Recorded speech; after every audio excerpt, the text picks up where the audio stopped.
সরকার এমন এক বৈষম্যহীন রাষ্ট্র ও সমাজ বিনির্মাণের লক্ষ্যে কাজ করছে যেখানে ধর্ম বর্ণ নির্বিশেষে প্রতিটি মানুষ এমনকি প্রাণীও নিরাপদে থাকবে বলে জানিয়েছেন প্রধানমন্ত্রী তারেক রহমান।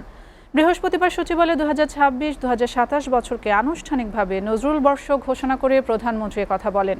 তিনি বলেন, নতুন প্রজন্মের সামনে বিদ্রোহী কবি কাজী নজরুল ইসলাম আশার আলোকবর্তিকা। সময় এসেছে আন্তর্জাতিক পরিসরে তার চিন্তা ও দর্শনকে ছড়িয়ে দেওয়ার। আব্দুল আহাদের প্রতিবেদনে বিস্তারিত।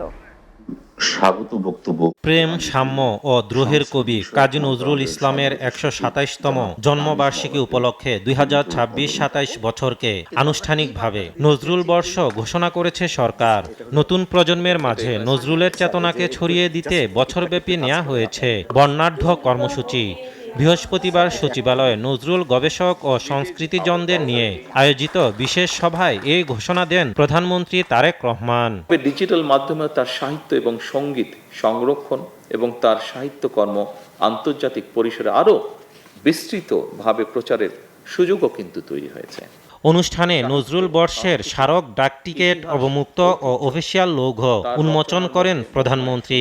এই সময় তিনি বলেন, পরাধীনতার জাতির ভাগ্যের আকাশে নজরুল ছিলেন এক অবিস্মরণীয় আলোকবর্তিকা, যা যে কোনো অন্যায় অবিচারের বিরুদ্ধে রুখে দাঁড়াতে আজও অনুপ্রেরণা যোগায়।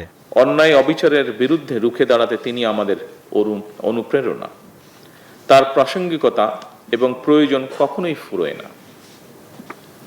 আমাদের মহান মুক্তিযুদ্ধে তার কবিতা ও গান ছিল অনুপ্রেরণার প্রবল উৎস।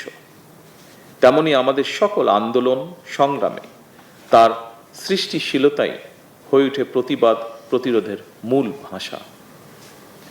তিনি আমাদের জাতীয় জীবনের অনিবার্য অংশ, শুধু অতীত নয়, আজকের প্রজন্মের জন্য, এমনকি আমাদের ভবিষ্যৎ প্রজন্মের জন্য নজরুল আমাদের জীবনে প্রাসঙ্গিক।